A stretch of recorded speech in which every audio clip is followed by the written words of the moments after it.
Yeah, sometimes you just gotta you gotta watch who you date. Hi there. Yeah, so this is my new review. I have a movie review for you. The movie is I think it's a Blumhouse movie if I'm not mistaken. But the movie I'm talking about is Drop. Yep, Drop. Uh so Drop again, I think this again, Blumhouse film. Uh and it stars I'm looking at the names because I don't know anyone in here at all. So we got Megan Fahy, who's the main character. She plays Violet. Um, yeah, Violet, and so we got Megan Fahy, Brennan Scoliner, and Violet Bean. So Megan Fahy, who plays Violet. Uh, she's meeting up with her date. It's one of those blind dates. Somebody she met online. She goes to this. They both go to this fancy bar slash restaurant, really high up. Now, I don't know why people go to restaurants that high up. I guess it's exotic or something to see the entire city or whatever. I don't know. Because I don't know. It's just I see too many movies with these high tower fancy places like Final Destination or something like that. But anyway, so but Violet, she meets up with her her blind date Henry. Henry played by Brandon Sklenar. I'm messing his name up probably, but so they have this. They basically are on this date or whatever, and she keeps getting these during their date. She keeps getting these drops on her phone. Basically, these text message drops. And at first, she's thinking like maybe it's like maybe it's spam or something like that. But she looks at her phone and now she has a choice. Somebody on one of the phone drops gives her a choice. Is like, look, I'm in your house. All right, that's right. I forgot too. And she got her son a babysitter. Her sister, played by Violet Bean, who who's babysitting her son while she's on this blind date. And so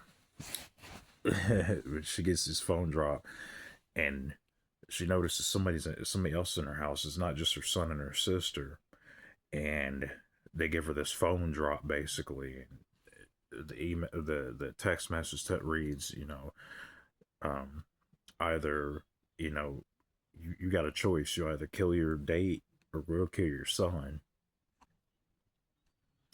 And so now she has to find a way to get out of this tough situation. Which choice is she going to make? Is she going to actually go through with it and kill her date? Or is she going to kill, or is she going to let them kill her son? Well, of course, why would she let them kill her son?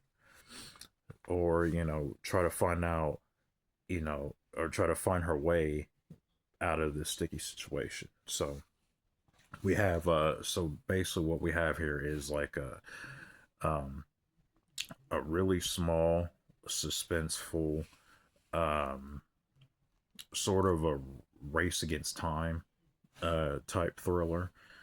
Uh, think of it like this. Think of something like again the movie I talked about before that review, Carry On, is something like that, or the literal movie called In the Nick of Time with I pulled up a classic one on you, yeah, Nick of Time with Johnny Depp, uh, and I'm trying to remember who played the villain in that movie because I really love that. It was Christopher Walken. Yeah, it was Christopher Walken and Johnny Depp.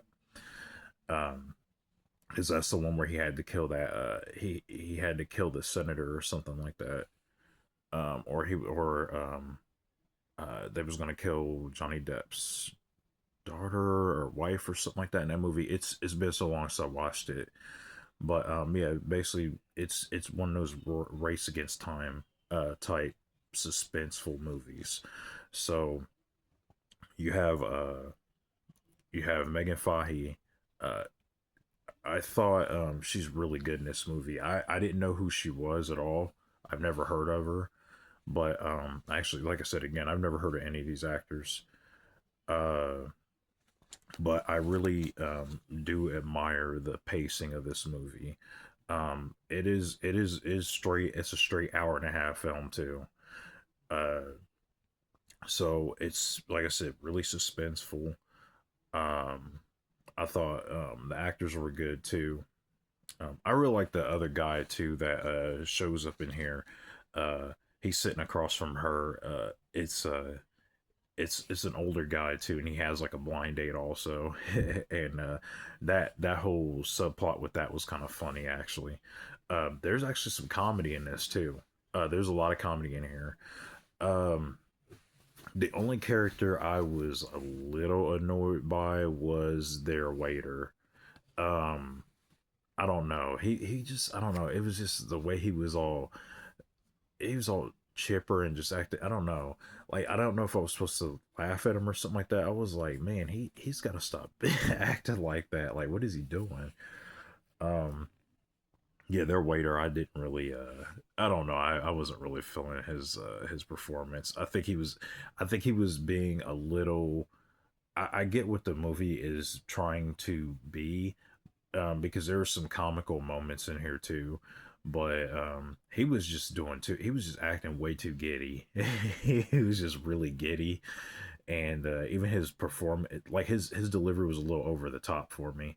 I was like, okay, you could calm it down just like two notches. Like you're doing a lot.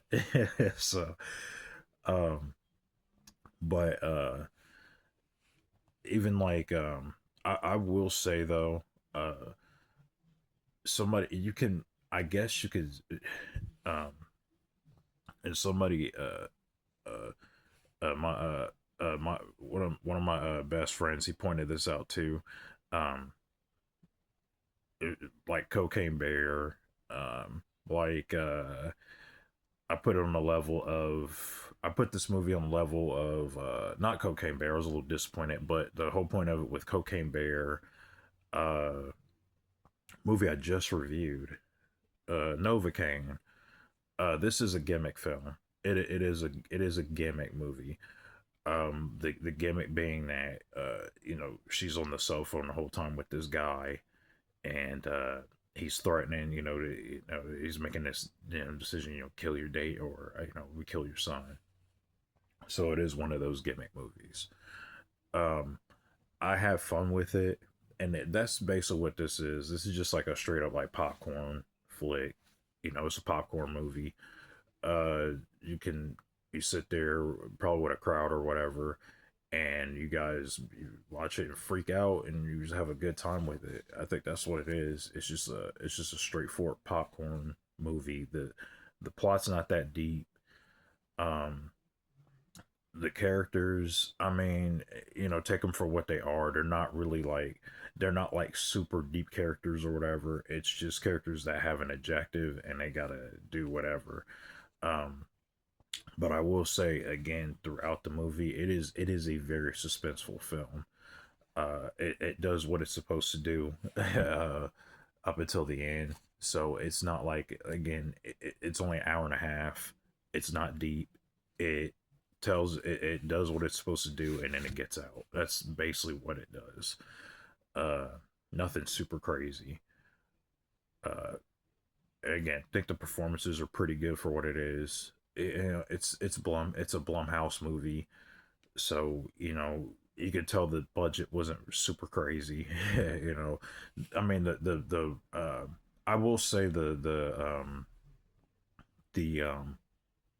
at least that restaurant looks like there was some money spent, which is a big step up for Blumhouse. But then again, the whole movie takes place in like two locations. It's literally, and there's this car chase that was kind of cool too. I'm not gonna lie, it was nice little. They do have like a car chase in here too, so that was kind of cool. Um, it's sort of like a urgency type movie, but that's what it is. Again, it's a race against time type movie. Um, and it's the whole, how is this character going to get their way out of this one? But other than that, I mean, it's fine. It's not a bad movie. I'm gonna give this one. I'm gonna go. I was thinking moderate recommend, but I might go up to, yeah, I might stay at moderate. It's moderate. It's not too bad. Um, it's pretty decent. Like I said, it's just a straightforward suspense movie for 90 minutes. Yeah, so think like Nick of Time, think like Cellular.